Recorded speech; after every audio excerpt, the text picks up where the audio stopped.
Ladies and gentlemen, boys and girls, welcome back to another episode of Beer vs. Ivy. I'm your co-host, Sang Saw, brought to you with the best co-host in the land, rocking the shades today, Mr. Jackson Gross. Jackson, it's Monday. We're actually live on the proper day that we're supposed to be live. How are we doing?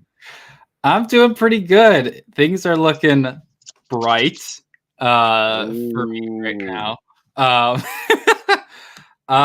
Things are looking good now that I am 24 years old now. My birthday was last Thursday. Woo! So it's new year of life for me, new me, but same old good stuff with Beer versus Ivy. Had a good time with the family. Had a vegan beef stroganoff with some rice and some broccoli and Oh, some rolls for a birthday dinner. And then we had bougie. a banana bread cake with like sugar frosting on it and like little like edible letters that spelled out happy birthday. Because for those who don't know, it's also my brother's birthday because we have the same birthday 5 years apart. So yeah, I had an awesome time. I got to build a Lego AT-AT. That's my big birthday present. So it's sitting Nice. over on my dresser right now. But Love that. things are looking good. I'm feeling good. Hence the shades. I felt like I needed some, as you youth say, I need some drip. So I thought it'd be Oh a good my time to bring it out. Lord, you did not just You say know, that. as an elder 24-year-old, Oh, here I we have to get with go. the times, you know, Here and we go. you Yep. and MJ, young whippersnappers. But Oh my God. You need to how you stop. doing? How Get are you out of doing, here. Si? Uh, I'm I'm good for the most part. I just got done with spring break. I gotta go back to classes today. I got my night class tomorrow, and I gotta do a project. And Oh, after this, that I did not do because I was not gonna do any work over spring break. I'm yeah, that's okay. I have to do like six things. Six like what's the word? PowerPoint slides. It'll be fine. oh, But that's I'm not. good. I'm good. I saw the new movie Imaginary last night. It's kind of like a horror movie s thing. It's really weird, but it was good. And like I went with like a bunch of friends and like a girl, and it went really Ooh. bad. Like it went bad. Like I've never been embarrassed for myself Mm-hmm. ever. This it was bad. But like it's okay. You live and you learn. We're doing good. We don't think about that. It's a good day. It's Monday. It's what day is today? It's the 18th. It's past St. Patrick's Day, but we're still gonna rock the green because I can. Mm-hmm. And yeah, we got baseball to talk about. Yes, we do a lot of stuff going on. Quick thing before we do, shout out to Marquette, 2 seed, gave UConn a run for their money in the Big East title game. So I will be watching. They play Western Kentucky on Friday, and I will be watching. But that's enough of Yeah, non-baseball. shout out to the NIT bracket actually, Shout because out to Bradley actually deciding to go, not being little yeah, jerk shout like out some to other Bradley not schools. just going but getting a 3 seed and hosting Loyola Chicago in That's Carver on Wednesday.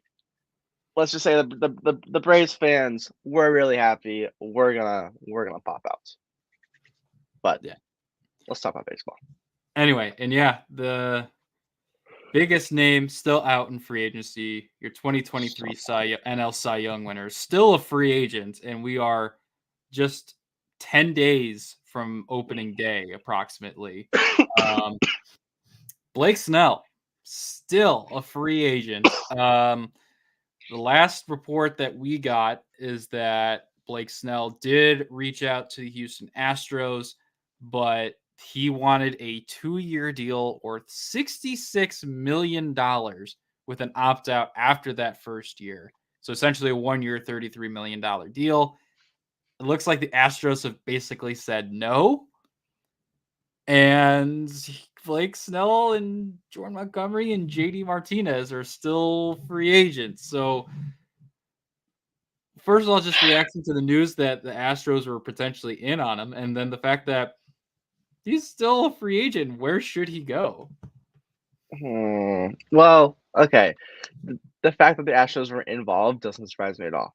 When they saw that Cody Bellinger contract, they said, I could do that too. And that's what they're trying to do. But getting 33 mil a year, even if it's just 2 years with an opt out, I think that's pricey. If you're Mhm. still a free agent with it being 10 days before opening day, you gotta take a pay cut somehow. You're not getting 33 mil. You could have got that maybe a month ago, but that Yeah. it's not a month ago. It's March 18th, baby. You gotta sign. You gotta play baseball. Your career depends on it. But as to where he's gonna go, I can't tell you. It's probably gonna be Houston on a 1-year deal, and it's gonna make me sad. But Yeah. I don't even know. The fact that they're still free agents, it's mind boggling. But hey, that's okay. You know why it's okay? It's Why is not. that? Scott Boras sucks. I'm Yeah. actually not okay because Yeah. I want Blake Snell to be a Cardinal. I want Jordan Montgomery to be a Cardinal, but it's not happening. So I don't know. Y'all decided to sign your Chad innings eaters instead. So, but I know. yeah, this is weird. Like, imagine like if this was a different sport. Like, imagine this was Christian McCaffrey as the offensive player of the Mhm, year, or Micah Parsons as defensive player of the year, and they were mhm. just sitting in free agency in Chilling, like late August or something. just chilling. Don't happen. Like, I just don't get it. It doesn't make sense to me anymore. Like, yes, there's concerns with Blake Snell and his walks, and that he's had a somewhat up and down career, even though he's one of a few guys to win a Cy Young in both the Mhm. National League and the American League. He's good. So he's very good. And Great. what? He's just about to hit 30, or he's Mhm. just like 30, 31. So you can get 3 to 4 really good years out of Blake Snell before he potentially starts tailoring off. So, Exactly. and there's some teams that need some pitching help, like outside of, well, it's not going to be the Padres anymore, but we'll get into that reason why later. Like there are some teams, like I'm even trying to think, like I would personally hate this with every fiber of my being, but imagine he goes to the Pirates as like their bona fide one with Mitch Keller. Yeah.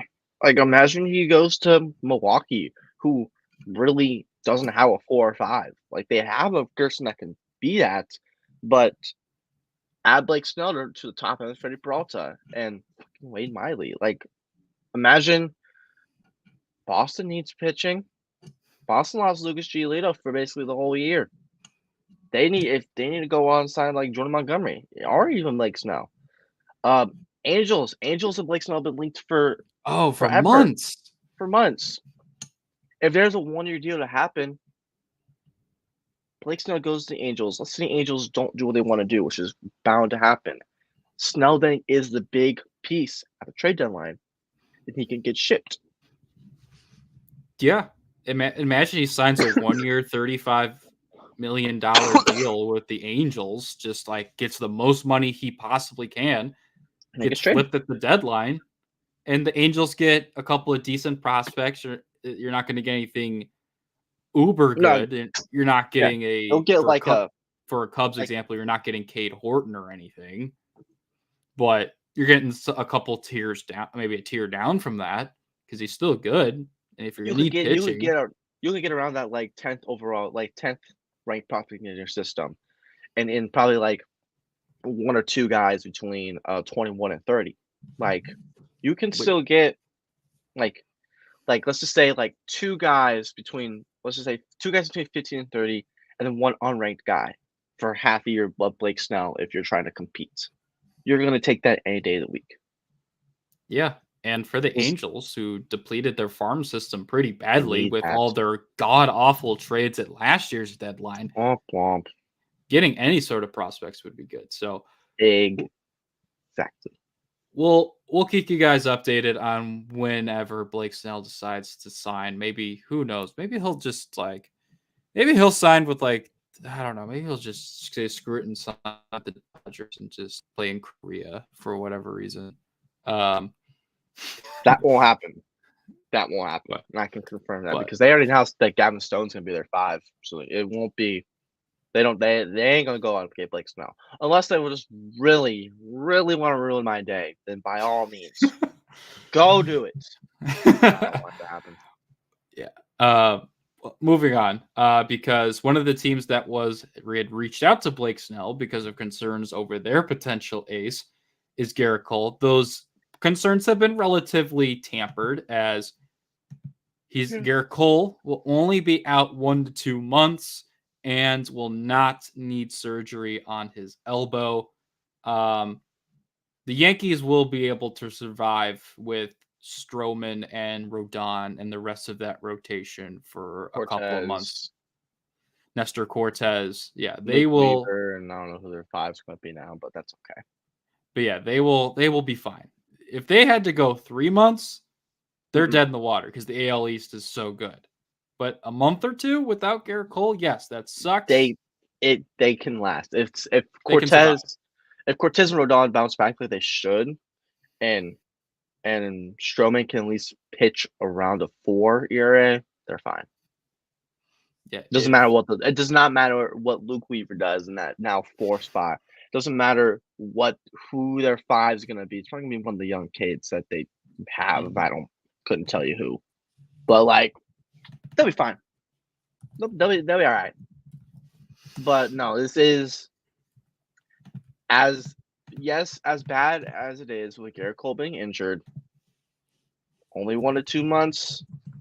This is the best, and like this is honestly best case scenario because it was rumored in the beginning. It was rumored in the get go that this is season ending, and if that's the season ending for Garrett Cole. Oh boy,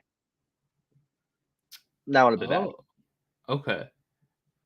Sorry, I was looking at the Yankees schedule here, and they actually already announced their opening day starter. From appearances to this, Nestor Cortez is going to be the Yankees opening day starter. But the beginning of their season is rough because they have a 4-game set in Houston against the Astros. Then they go on the road for 3 against the Diamondbacks. Their home opening series is against Toronto and then Miami. And then they get Cleveland, Toronto, Tampa Bay, Oakland, and Milwaukee before 4 games on the road against Baltimore to end the month of April. If they can go 500, that'd be pretty great. Yeah.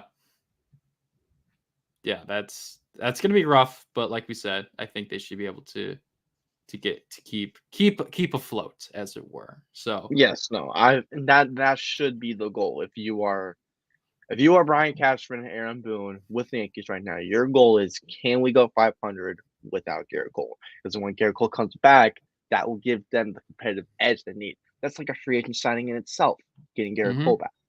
So that's all they need to hope for.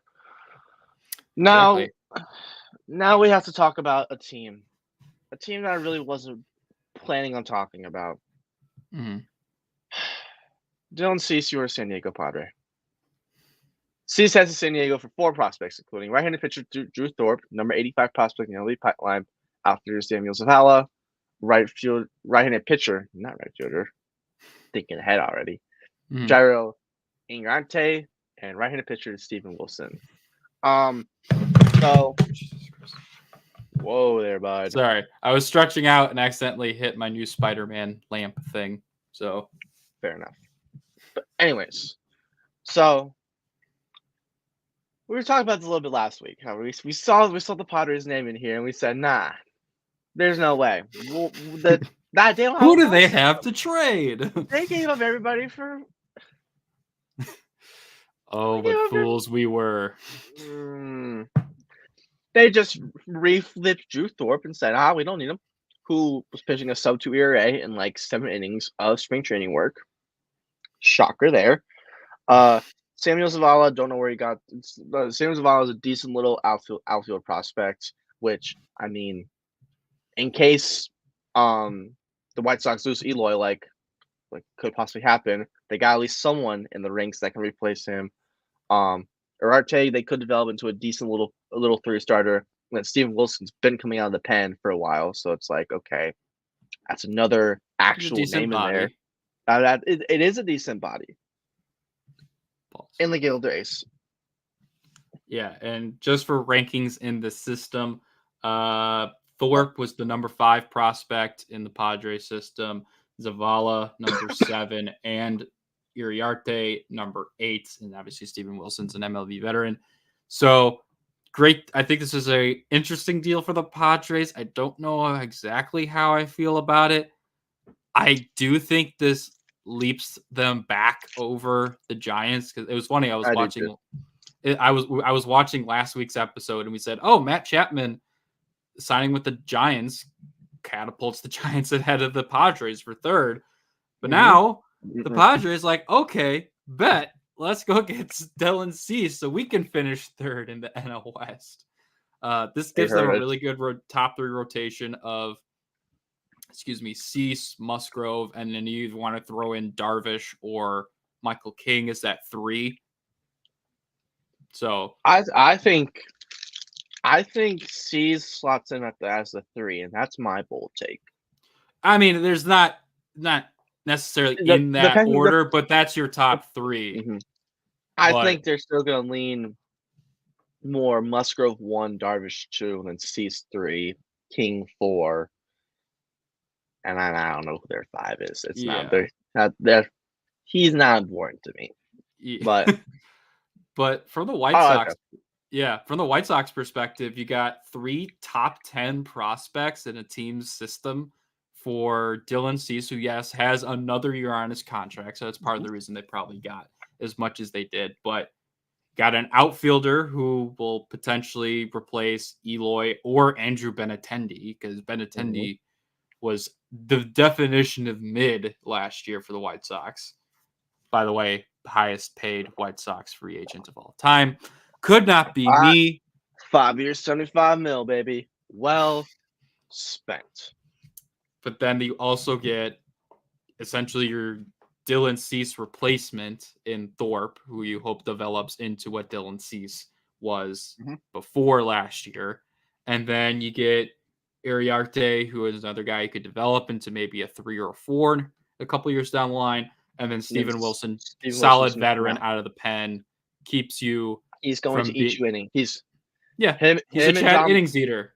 Him and John Brevy are going to eat you a bunch of innings in that bullpen this year. And then they'll be flipped at the deadline for more prospects, which is perfect. Correct. That's what they need to do. You got to like it. When you really think about it, you got to like it. But, okay. As NL Central fans, we like this. But as baseball fans, we don't like this. Brewers closing pitcher Devin Williams suffered a setback. The airbender will be out 2 to 3 months due to 2 stress factors in his back. Here's why I don't like this. We discussed this a little bit pre-show. If this happened to us, we would be so scared. Like, not happy at all. Like, wow. Ouch. This is going to hurt. But because I'm a Cardinals fan and you're a Cubs respectively, no Devin Williams for up to 3 months? For a Brewers team that's trying to still compete? We like that. That's their best player, just casually sitting down. Yeah. I saw a tweet from somebody. I can't remember who it was, but they gave their predictions for each of the standings for each division. They had the Brewers in 4th. It was Cubs, Reds, Cardinals, Brewers, Pirates. With Devin Williams being out, if it's the maximum of 3 months, which is, March, April, and May, or basically April, May, and June, potentially, depending on how you want to look at the calendar, the Brewers might finish last in the NL Central, which that could happen. We've seen a lot of worst to first in sports. For whatever reason, the first one that comes to mind is the 2017 Bears to the 2018 Bears. That's just a random pull. Okay. But from first to last, yes, you lost Craig Counsell. Yes, Corbin Burns is gone. Yes, Brandon Woodruff is out for the most of the year, if not the entire year. I can't remember. And now you lose. Yes, the Brewers are a pitching factory. They will always be a pitching factory. They still have names in that bullpen. Like, yes, if they got Joel Pyams and Adner Uribe just sitting there that are gonna step in and still be filthy, but Devin Williams is was one of the top 5 closers in all of the league. Losing him for 3 months, you're gonna feel it. Yeah, because he's going to win you some games that some of these other guys can't. And it's like, I feel bad for them because they're basically going to have to go through what the Orioles are going to have to go through without Yeah. Felix Bautista. But thank goodness for the end, they have Yanier Cano and Craig Kimbrell, who we know how good Kimbrell will be anymore. But Yanier Cano was one of the best setup guy last year. So still having him is huge. Yeah, it's tough scenes for the Brewers. I feel for Devin Williams. That's, like we said, scary injury to have a stress fracture in your back. I had a friend in high school who ran cross country, had a stress fracture in his leg, which that's scary enough as is, but your back, there's a whole bunch of nerves back there. All that, like, your nervous system runs through there. It's not fun. So speedy recovery, Devin Williams. Hopefully you'll be back to full strength and pitching like you normally do, just not against the Cubs or Cardinals. Correct. But got to figure out a different word to say that. But moving on, we have another free agent signing, a World Series champion signing this late in free agency. It's a huge, huge deal, massive contract. And by massive contract, I mean one of literally the smallest you can sign as a veteran. World Series champion Adam Duvall signs a 1-year deal worth $3 million with the Atlanta Braves. And this, to me, speaks. Jarred Kelenic has been awful in spring, both offensively and I think he struggled a little bit in the field, but I could be wrong. This screams we're going to platoon. Jarred Kelenic, you will play most of the time against righties. Adam Duvall, you will play against lefties, and that will be that. That's all it needs to be. With how stacked the Braves team are, that's all it needs to be. Play your matchups. And that's all. You literally that's literally all this. That's what the signing is. The Braves want to compete. The Braves want to win. The Braves are going to bring back somebody who has won with them and who's going to help out their team. Boom, bada bing, bada boom. Yeah, and as a depth piece, the Braves are getting someone who hit 21 home runs last year, batted .247 and 320 at bats. Yes, how many games did he play? Where did he go? He only played 92 games. Hasn't played over 100 games since 2021. Had a broken wrist this year. That's why he didn't play. But yeah, still 21 home runs, 58 RBIs, 119 OPS plus for a guy whose career average OPS plus is 99. So big power bat. I think at this rate, the Braves are going to try and break their own record that they set last year for home runs in a season. Yeah. Another big power bat, and it's gonna be tough scenes for NL East pitching. I pray for Jose Quintana, which I forgot to say with the Dylan Cease thing. The Cubs have officially won the Dylan Cease trade because now all the White Sox have gotten out of it is Eloy Jimenez and prospects. And at least the Cubs got a playoff series win out of it with Jose Quintana, which the White Sox have not won a playoff series since trading away Jose Quintana. Just saying. Anyway. Love the copium. I have to where I can. I have to. It's okay. We got the pride of Blue Cal now. Who needs Dylan Cease? You're wearing the hoodie, man. I respect it. And you know what I'm wearing? See this hat? I'm wearing Oakland A's hat. You know why? It's J.D. Mother effing Davis. Moved across the Golden Gate Bridge to Oakland. The former Giants third baseman signed with the Oakland A's on a 1-year deal. Davis will earn $2.5 million. It can make an additional $1 million in performance bonuses. I called it. Said it last week. I was like, he's gonna go to Oakland. I was like, why not? Where's he gonna go? What team can use him? Oakland. And I was right. So we're just gonna bask my own glory, just ever so slightly. I called it. But if he gets flipped to the trade deadline, that's what we're hoping right now. That's all we can hope for if you're J.D. Davis. Like, you get to play baseball. You get to play every day, which is something that was not going to happen with the Giants. You get to play every day with the A's. You can help mentor Zach Geloff and the young kids that the A's have just for the A's to trade them, including yourself. But it's what you want. It's what you need. You get to play baseball. at the end of the day, your job is to play baseball. You want to play baseball regardless what team you're on. So for J.D. Davis, just an opportunity. Yeah, this is a good opportunity, and it's good for the A's. I feel like last year was a complete like implosion year, and just kind of like the best way I can say it is like a black hole year where there's nothing to be excited about. You're purposely being bad. Like the A's are still purposely being bad this year, but you may see them win like 60 to 65 in a crazy world, maybe even 70 games. You're crazy, but I like your thinking. Like that, I think that's like their reach goal is 70 wins, but I think their main goal should be 60 to 65, where instead of losing 112 games and only winning 50. So I Lose like it. 107. I think their goal should be 55. They got a couple more names. Those names are gonna get traded. It's still that pitching staff is still sketchy. Yeah, I don't. Yeah, maybe. Yeah, okay. 65 is the reach goal. 60 is kind of like that. You probably should be there, but if you get 58 or 59, it's not going to be the end of the world. Exactly. Yikes! I didn't realize how bad they were last year. Like I knew they were bad, but good lord, they were bad. They were brutal. But yeah, and you're not going to get as much in terms of prospects, but at least for the beginning of part of the year where the A's are going to have a lot of young guys, at least you have a veteran in like J.D. Davis and Brent Rooker in that lineup to kind of steady those guys and just provide. It was kind of like what we were talking about a few months ago with the White Sox signing Paul DeYoung when they let go of Tim Anderson.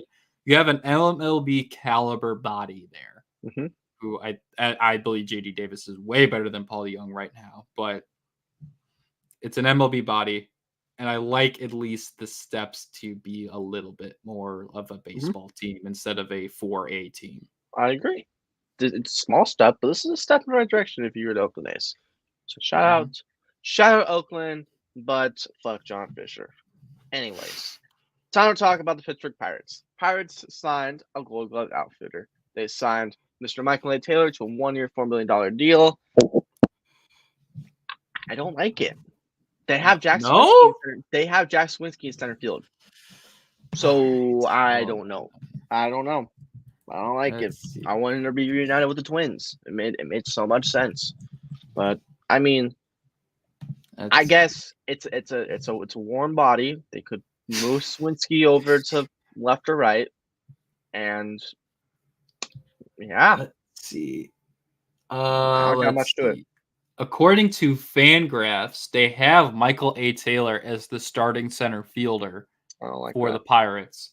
They have Brian Reynolds in left, Jack Sawinski in right, Andrew McCutchen as the DH, and then they have G1 Bay and Edward Olivares and Connor Joe as your backups hitting wise. And let's not forget Yasmani Grandal. No, let's forget Yasmani Grandal. Yeah, so based on the looks of this, they desperately needed an outfielder because I don't think they wanted to start Olivares or Joe in the outfield. They started them last year. They didn't have much of a choice last year. Okay. Well, when you look at it like that, okay, fine. I guess it's like needed. But free Jack Sawinski, that should be his center field, not Michael Taylor's. It's a 1-year deal. I know it's a 1-year deal. He's gonna get traded. It's like, and like I feel I don't know if he'll get traded. He'll probably finish the year with the Pirates. That would be my guess. But at least like you stabilize the defense because the Pirates defense was not super. It might have been like a little bit below league average, and this probably brings you a little bit above league average in terms of that. So it's a good signing. Nothing much else to say on it. Okay, we're gonna go through this one quick because it's not a Pirates signing, but I just don't like this person, so we're gonna go through this one very quickly. Domingo Herrera joins the Pirates. Former Yankees pitcher signed a 1-year deal, minor league deal with invitation to spring training to complete for the starting rotation. You threw a no-hitter and then got some no problems on your list. No thanks. Next. Yep. Enough said.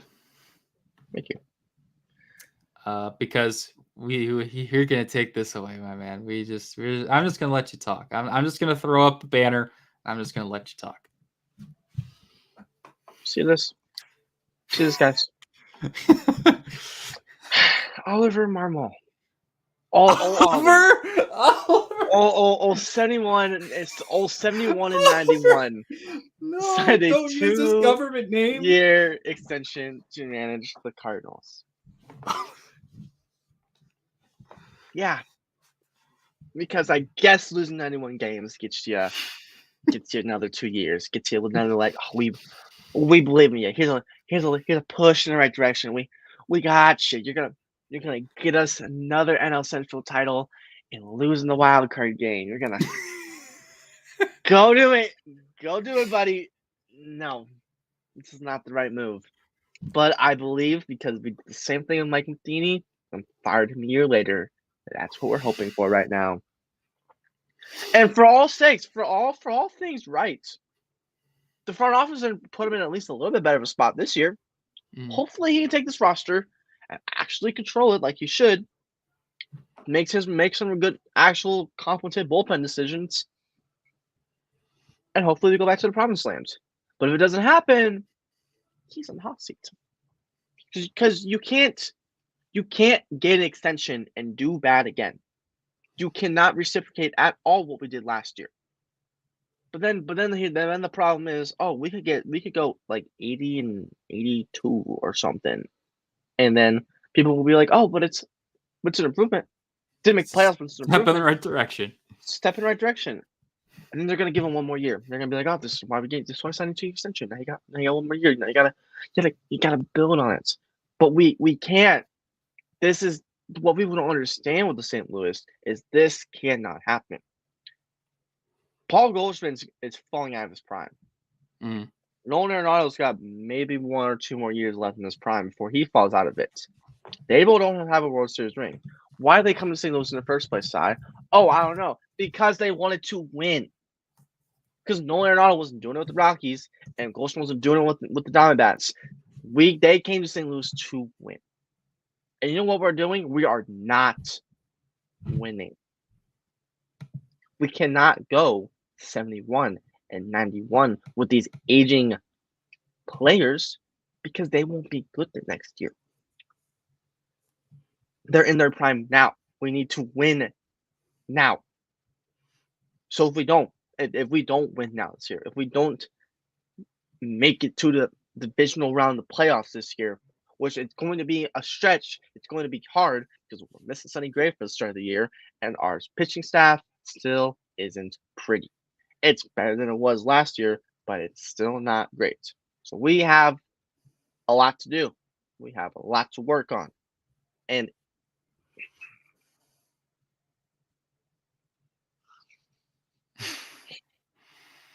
yeah. And I mean, just taking a look at it, Paul Goldschmidt, he will be a free agent next year at 37 years old. You have Nolan Arenado till 2020 through 2027, but obviously Brandon Crawford, that's just a depth signing, nothing big there. But insurance signing. Obviously you got team options on Lance Lynn. You got another year Steven Matz and Miles Michaelis before they're free agents. You're going to be paying Wilson Contreras $35 million in 2026. Yeah, excuse me, Sonny Gray $35 million in 2026. My apologies. Heard the wrong guy. We're paying Wilson Contreras $18 million. Andrew Kittredge will be a free agent in 2025. So, some of the most important pieces for the Cardinals could be leaving. And like you said, especially the Goldschmidt, he's on the tail end of his career. So it's tough season for the Cardinals, which for you, I hate to see because you're my guy. But and for you love to see. Exactly. So with potentially some of these Cardinals guys leaving after this year, and hopefully for your sake, Oli Marmol will be leaving. Before we get to the ad break, I wanted to ask, what if the obviously I know you want to fire Oli Marmol, under any circumstance, but let's say you you take John Mozeliak's place. You are now president of baseball ops for the Cardinals. If the Cardinals were to miss the playoffs by like 1 or 2 games like the Cubs did this past year, would you keep Ole Marmol around? Oh, hell no, he's out of there. Okay. He's so gone. Okay. If he and Matt Eberflus are in the same boat. If you don't make the playoffs, you're gone. I would. I'm weird with that. I'm weird with that. Like, I think the Bears would have to at least win. They'd have to finish above 500 this year. If they don't finish above 500 this year, then he's getting fired. Knowing how this front office is, if we go above 500, he's gonna keep his job. Yeah. But in my eyes, it should be if you don't make the playoffs, your job should be gone. Okay, so like if they would have to like make it as like the top wild card or win the NL Central. Yes. And like win a playoff series for you to have him stay. Yes. Like if they like sneak in as the last wild card and they get swept or they lose in, was it 5 games? Is that how many? Or yeah, because it's a 3-game series. My bad. So if they lose in like 3 games, are you keeping him around? 1 more year, maybe. Okay. It depends. It depends on what happens at the end of the season. Like if every game is close, like it's a 1 or 2 run game for every game, and it's just because it depends on what happens. It depends on what happens. Okay. It depends on what happens. Depending on what happens, and depending on how certain players do, will depend on how I, as a GM, would approach that offseason. Yeah. Is it a player problem or is it a manager problem? That's what I have to look at. I have to look at the advanced stats. I have to look and compare everything. Compare last year to this year. I have to look. I have to compare. I have to compare to other teams. That's how I would base off of what I fire, what I not. Yeah. But you know what I would do for sure? What's that? Get some good home insurance. Erie Insurance says here's to the grown-ups who move, mortgage, mow, and still bust a move. But does your home insurance still fit? Erie helps you protect the home you've grown into, all at fair prices that are often less than the other guys. So how do you find the right coverage? Magic. Nope. Local independent agents who get to know you like this. Your local Erie agent is Building Block Insurance Group.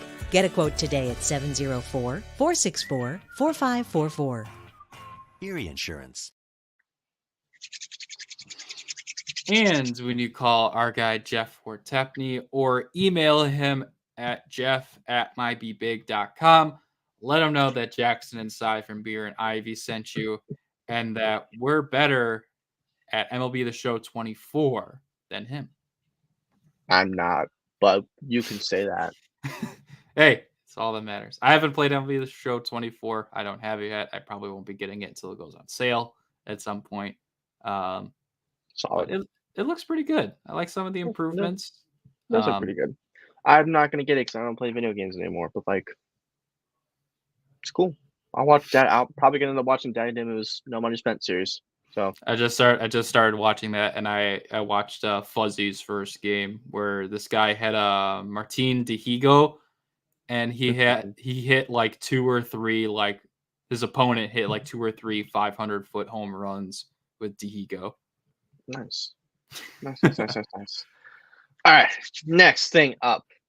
So you take this one. This is your idea, and I like this. So you take. Yeah, we'll jump back to reality a little bit here, and we'll talk about spring breakout games. The Cubs, I believe, were supposed to have a spring breakout game against the White Sox, but that got rained out, and it's not going to be made up. So disappointing. But spring breakout this is a new concept this year for MLB. It's the first time they've done it. Basically, had every team's top prospects go up against each other while the rest of like the major league guys still go through their normal spring training. I think this is a great idea. Still give guys chances to compete. And with some, obviously it's kind of like the start of the minor league season at that point, but hey, the more at bats and everything you can get, the better. The highlights of these games was Paul Skenes and the Pirates going against Jackson Holliday and the Orioles.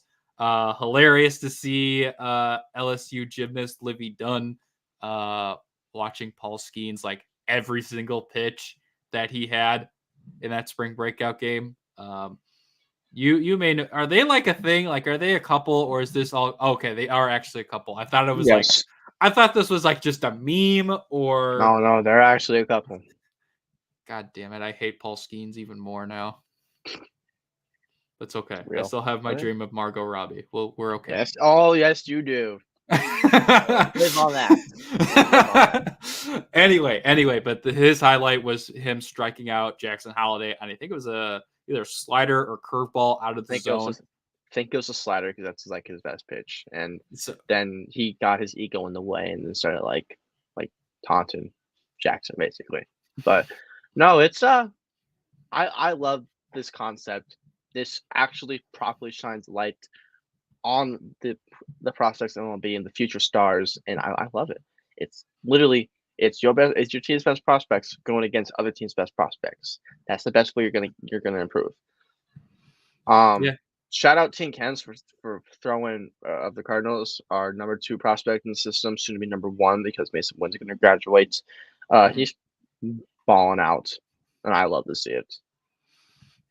Yeah, I can't wait to see what the Cubs actually do if and when they have their spring break. Another one. I don't know if it's just a 1 game deal or how all kind of works, but it's multiple games because like they're actually keeping track of the records and stuff. I think the Cardinals are like 1-1 right now. Okay, so we'll see what the Cubs do. I'd love to see PCA and Owen Casey like in a few years down the line. If like that's the Cubs outfield, like plus maybe still Ian Happ and Seiya Suzuki's still there, and Cody Bellinger's playing first. Like that's good times, and I hope that actually happens. But anyway, moving on. Speaking of outfielders, neither Casey or PCA are left field and center field, but we are moving on to the right field tier list. Woo! Our last position player tier list before we get to starting pitchers, although who knows what that will be because our next show will be right before opening day gets underway. So let me see if I can find it here. Spoiler alert for next week because I can actually do this. Next week, you will get our official division predictions, award predictions, just predictions, period. So, yeah, and be on the lookout on ThirdDownThursdays.com. A bunch of MLB previews, division previews, and specific team previews will be coming out. I have the NL Central, our guy Johnny, who, if you haven't been reading his best 1,000 players of all time, highly recommend to read. Like just for the simple fact that he took that much time to look back through 150 plus years of MLB history to look for the best 1,000 players of all time. So be on the lookout for that. I, like I said, have the NL Central. You have the NL West and the Cardinals. I'm writing a preview for the Cubs along with Braden. We're still figuring out some of the other divisions and who's going to be writing what. But we actually have figured out every division, but it's they just gotta wait. We'll leave it in suspense for a little bit. Since we're here, we're going to promote ourselves since we're here. Exactly. But I'm going to take off the sunglasses now so I can actually see who I'm looking at because, I barely know some of these people because I'm a filthy casual. So having the sunglasses on is not going to help with that. Anyway, getting things off starts. We have a Rockies right fielder, and I'm trying to figure out who that is. It's such like a baby face. That is not. Is that you? I know it's not Nolan Jones because I've seen his picture. It's some nobody. Oh boy, we love to see that. I know. I've never seen this face before. I know casual. Sorry, I don't follow the Rockies like that. But I'm trying to. I don't think anyone in Colorado really follows the Rockies like that. Let's see. Is this him? Let me. No, believe this is. I think this is Michael Toglia. No, it's not. I looked. It looks like him. I don't know. Maybe in this one he's smiling and the other one he isn't. Yeah. But we're just gonna go with it. Yeah. If it's wrong, it's wrong. But I don't really care. I think this is Michael Toglia, and if that's the case, below average. He's not great. Okay. I mean, I was gonna say the fact it took us that long to try and figure out who he is, I personally would have put him into hell, but No. all right. Let's see. A's. Let's see. Who is this guy for the A's? It looks like Brent Rooker, but it's not Brent Rooker. Let's see, right field. That might actually be Brent Rooker. That's Brent Rooker. Yep. That's our guy.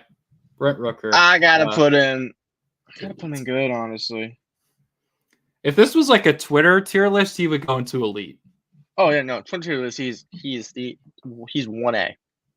Yes. He is. He would be at a tier onto himself. Yes. Shout out to the A's, like 2 like best players from last year being like the best at Twitter too. Shout out to Trevor May and Brent Rooker. No, for real. Adolis Garcia, elite. Starting Marte, hell. Yeah. What a fall off for him. He was pretty good with the Pirates. Had, I think, a really, really good 1 or 2 years with the Mets, but last year, from what I can recall, was not very good for Starling Marte. That Diamondback, he is now a Mariner. That is Dominic Canzone, and Canzone is below average because he's not seen that much out of him. He's with the Mariners now. He's fighting for one of those corner spots. He could be good. He's young. Yep, give him some time. Who is that? Is that? Oh God, why do I not know? Let's see. Who's this Chad-looking white boy? That's not Marcana. Is that Frelick? I think. Oh, that is South Frelick. Let's see. Yeah, that's Frelick. I'd say good. He had a pretty good, maybe average. Average with potential to become good. Yeah, he was pretty good with the Brewers last year. I will give him credit for that. 91 OPS plus, 692 OPS, slugging out 351, 246 batting average. He's average. Yep. Oh gosh. I know who that is. What is your name? Well, I think this is Hunter Renfroe over here, right? Yep. Renfroe can go in below average. Okay. Oh, why? That's Mickey Moniak, and Mickey Moniak should go in good. Yeah. 2.2 WAR, 280 batting average, 113 OPS plus, OPS of 802. That's good. Yeah. That is good. Shout out to Mickey Moniak. Hoping he continues to figure it out. I want to put Anthony Santander in All-Star, but I know I shouldn't, so we're just going to put him in good. Top end of good. I like that. Tatis, elite. Don't got to talk about that. Mike Yastrzemski is a name that I don't know how good you did last year. Let's see. Let's look at Yaz. 2.4 WAR, 233 batting average, 113 OPS plus. 15 home runs. Top end average. Hold on, I want to look up his defensive stats first. Okay. Before I make a determination. Let's see. Baseball Savant. Come on. There we go. Let's see. 1 out above average. His arm value is 0. He's got 86.7 average. Strength. Average. We've heard enough. Average. Yeah. Sorry, Yaz. But Yaz is still very serviceable, though. That's what. Yeah, and you can never have enough left-handed bats. Yeah, so. no. Yaz does the job he needs to do in that lineup. Ooh, Nick Castellanos. You kind of just want to go in. I just can't put you in hell. I like your son too much. All right, let me look. I know he's going to be held defensively, but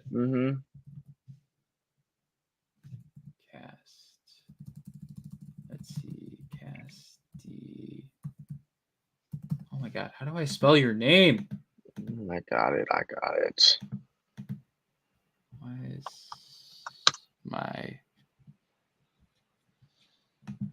OPS plus of 112, batting average of 272, WAR of 1.5, 29 home runs, 106 RBIs, OPP of 311, slugging of 476, OPS of 78. I guess if we want to go purely based on his bat, then sure, we can have him in good, back end good.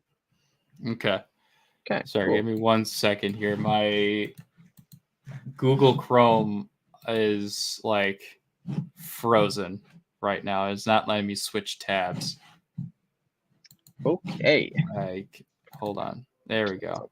And now we do it again.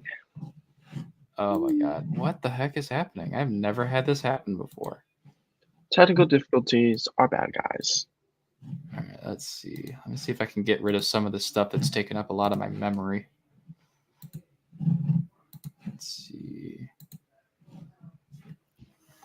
God, I've never had this happen before. I'm sorry, guys. Let's see. All right, let's see. Yeah, it is not letting me click anything right now. Give me a second to close out of this, and I will be right back. Okay. Well, guys, now you just got to deal with me. So, our bad for technical difficulties. Technical difficulties happen, but something I want to ask the audience, for whoever's tuned in, what's been your guys' favorite tier list so far? Like, you can be biased and say, okay, what's your favorite position? But what has been your guys' favorite tier list so far? Let us know on our Twitter or Instagram, or literally whatever you want to let us know on what your favorite tier list has been. Jackson is back, so now we can hopefully continue our right field tier list. Okay, I got rid of some of my other tabs that I wasn't using, so hopefully I should be in a much better spot. So, okay.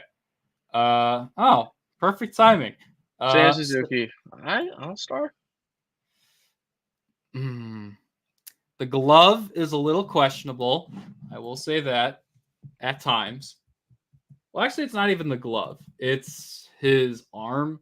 He doesn't have the greatest arm in the world. But you take a look at his stats.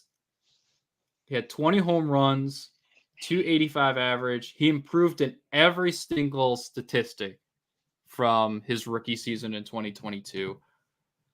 I think this is a little bit of projection. I think he could be all-star this year. That works with me. And not that he was ever an all-star, but former Cubs Gold Glover, Jason Hayward. Average. Yeah, top end, though. He was like a super platoon guy for the Dodgers last year. Really, really liked what he was able to do with the Dodgers.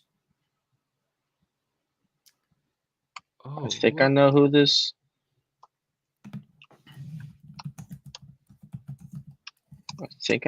Is. Let's see. Boston Red Sox depth chart. Who do we got? Wilyer Abreu? That's who I think it is. Yep. Okay, I mean, average, below average. He didn't have much of a sample size last year. All right, let's put you say below average? Let's go below average because we can put him with the young guys. That's like, we don't really know what to get. We're going to project with Riley Green. I think Riley Green's going to be an all-star. Riley Green, an all-star. The stats last year weren't the greatest, but if you get to project with Seiya Suzuki, I'm projecting with Riley Green. Riley Green's going to be filthy next year. Y'all don't even understand. All right, let me see. Let's see. Oh, okay. Yeah. 288 average, 349 on base, 447 slugging, and 416 at bats. He was also a little banged up last year. Lefty in the outfield, still young. He's only 23? Yeah. Ooh, okay. I'm liking this. I'm telling you. I'm putting you on the Riley Green agenda. If we do a fantasy draft for baseball, I'm drafting Riley Green. I'm sorry. I'm telling you that right now. The Riley Green agenda is going to happen. I'm telling you. He's got a good spray chart. Like, he's definitely a little bit more of a pull guy, but he still can slap the ball around. And let's see, average exit velocity, above average barrel rate, Hard hit percentage is pretty good. He does whiff and strike out quite a bit, but he's about league average in terms of walks. So I'm liking it. I'm liking this. I'm liking Riley Green. Okay. You're welcome. All right, that Ray is next up. That is Josh Lau, and Josh Lau is going to go in good. 292 batting average, 20 home runs, 3.7 WAR, 129 OPS plus. Good. Let's see. Let's take a look. You can argue to put him in All-Star, but I don't know if I want to put him there. Yeah, I'm gonna look him up right now.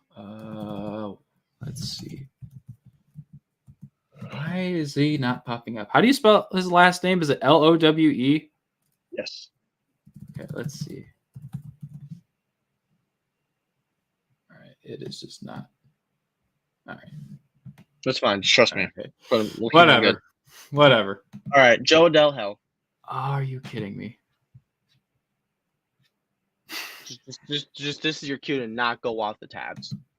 I don't even know. All right, whatever. You'll be my research guy from now on. Oh my god. Guy.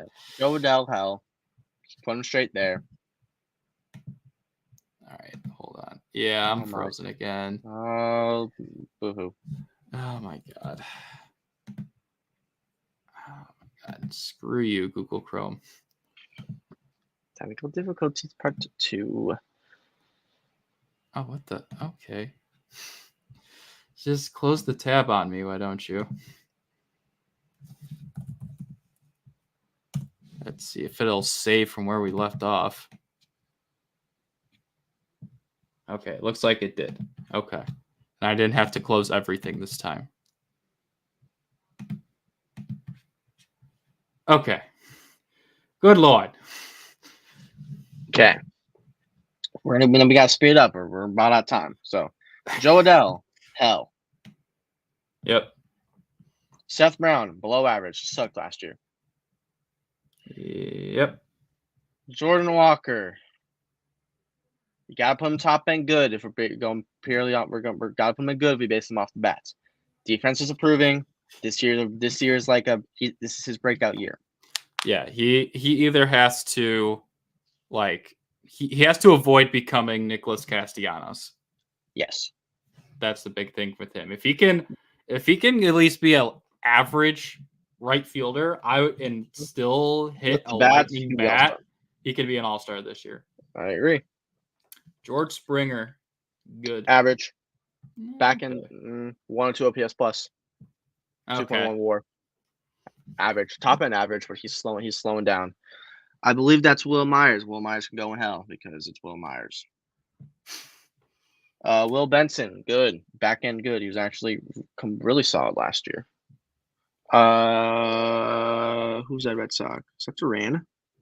No, it's not Duran. I think of the wrong name. All right, you're gonna be one that have to look this up, otherwise my thing's gonna crash. Okay. Oh no, Memento. Red Sox. Let's see. I'm gonna start moving up some of these guys that we actually know. Good idea.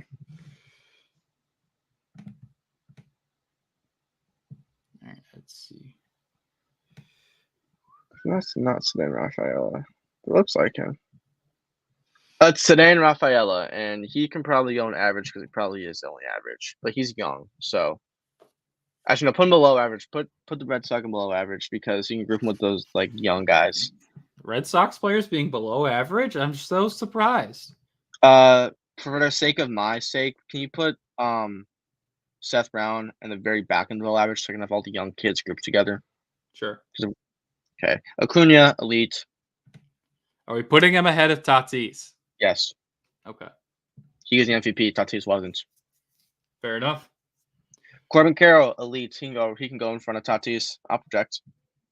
That's what I said. Kyle Tucker, also elite. He can go behind Tatis. Joey Gallo, hell. You don't need an explanation. Top end of hell. We'll give him that. Max Kepler, good.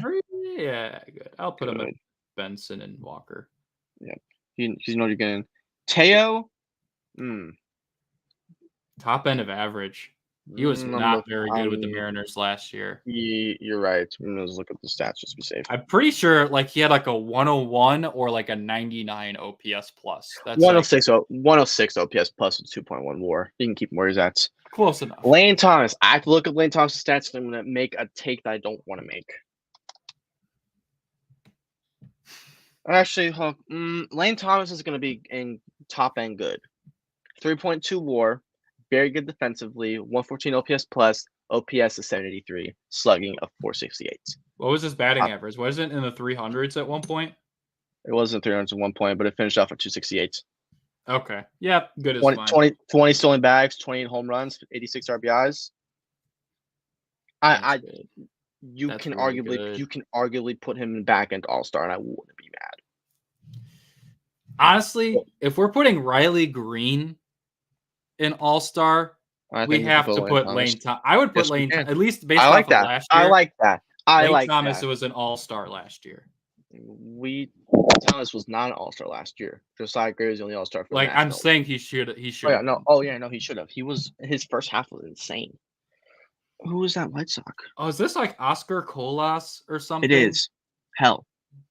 What a freaking pull. Cole Calhoun just retired, so when he gets honorary hell. That's actually, you know what? Hold on. Just retired. You can put just retired and add people of hell. I like that. Or at the top. Retired. Because he literally like just retired. Like yesterday. He has ascended to the baseball heavens. So, yeah. Okay, cool. I like that. That Is this Joey Nationals. Meneses?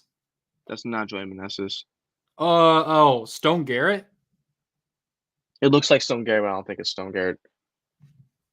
Who the heck is this then? Those are the only national players I know got besides like got Mackenzie you. Gore. I got you. Right. Hold on. I've seen the face before. I just can't put a name on it because really, Why does it look Lane like he's Thomas. biting his lip. Lane Thomas is really the right fielder, so it's like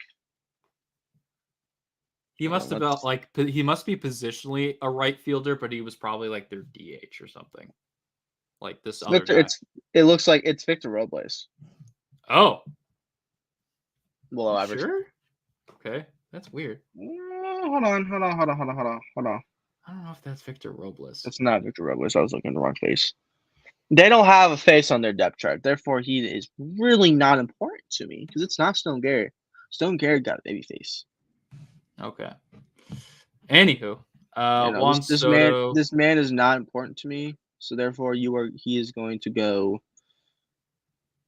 No, this man is not on here.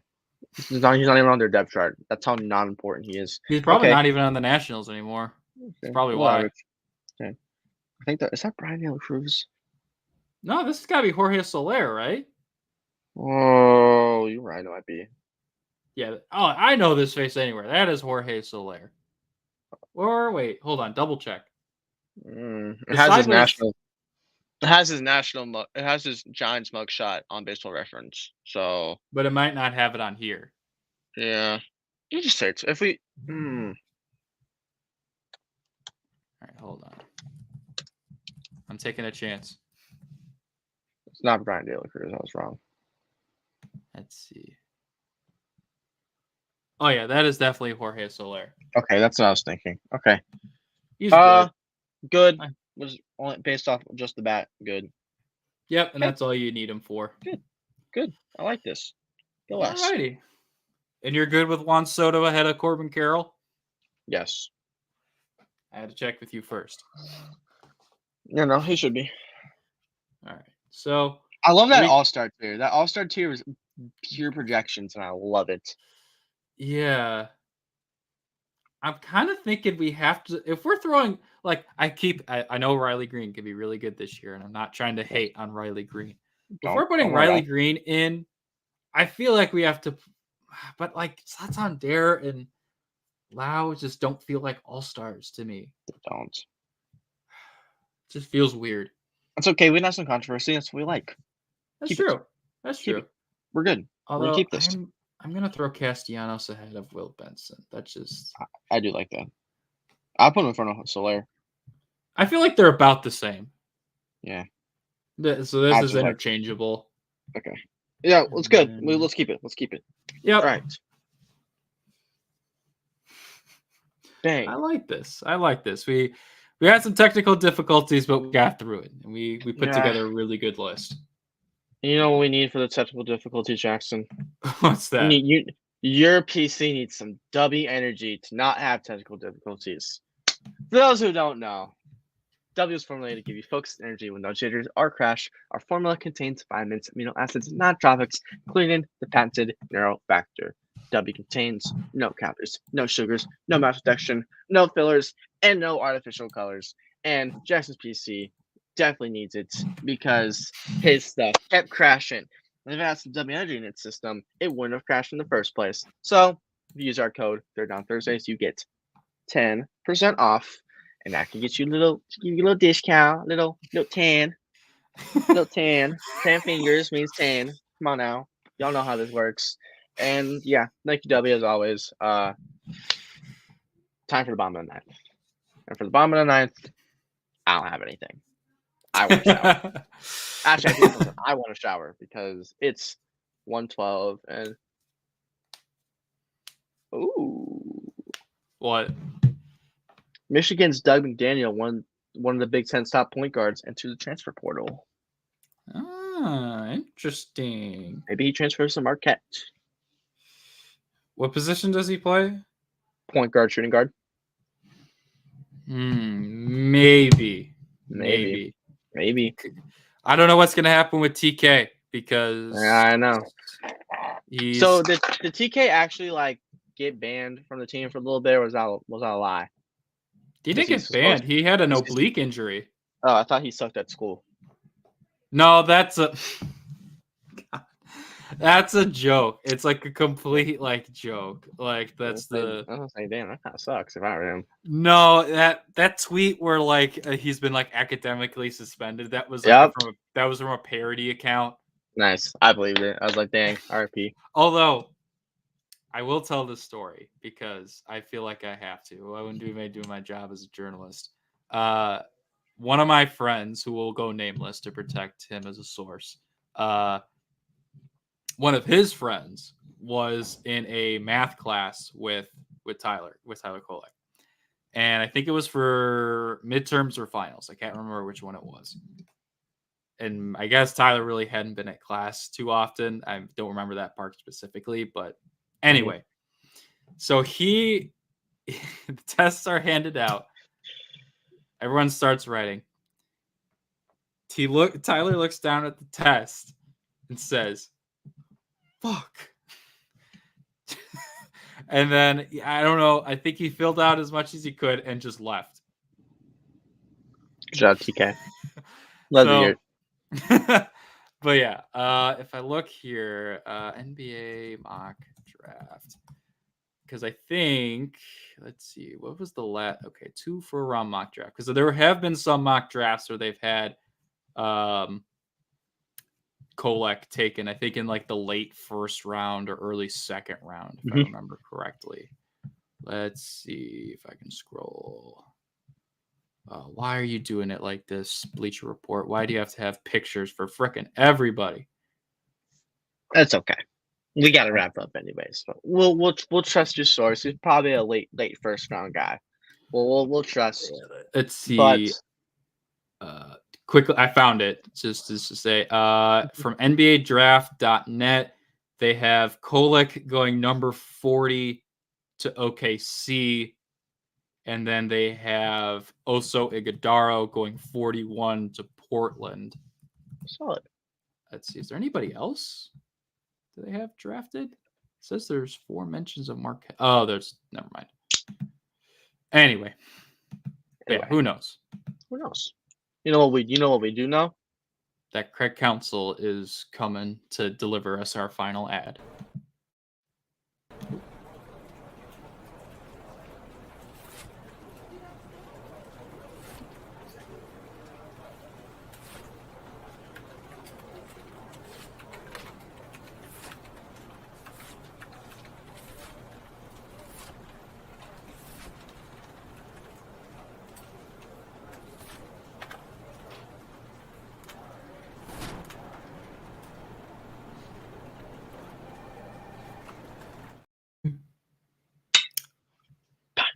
one more thing before we wrap up. I thought this was cool since we are a podcast. I thought it'd be good to mention this. JJ Redick and LeBron James are starting their own podcast together. It's called Mind the Game. So looks like him, some production company, and all that kind of stuff. Yeah, they are. The first episode drops tomorrow at 6 a.m. Central Time. So shout out to LeBron. He's gonna continue. And JJ Redick, who dogged on Doc Rivers for a while. So I don't know how I feel about that. I don't feel like how I feel about a Duke guy dogging on a Marquette guy. So womp womp. Anyway, thank you again for watching. We will be back next week. Hopefully Monday. I have to double check my schedule at Walgreens. And you have to tell me. You have to tell me because you didn't tell me this week, but that's okay. I told you last time we talked that I would be good for this Monday. Oh, I forgot. See, that's on you. You're trying to blame me for everything. What's going on here? Because you're the elder. I have to. It's my job. We'll be back next week. I want to try and see if we can have Braden on. I think that'd be a lot of fun. Obviously, get a fun like opening day special. We'll see if Blake Snell signs anywhere. Jordan Montgomery, J.D. Martinez. I got jump scared by a fake tweet about Jordan Montgomery. You thought Jordan Montgomery signed with the Cubs. Like I saw it and like my heart literally jumped because I'm like, wait, I didn't see this anywhere. How did I miss this? Because I have notifications for Paxton and Rosenthal. Mm-hmm. So I'm like, how did I miss this? But anyway, thank you again for watching. Like I said, we'll be back next week at an undetermined date. So see you guys then. And never let them know your next move. And we will see you next time.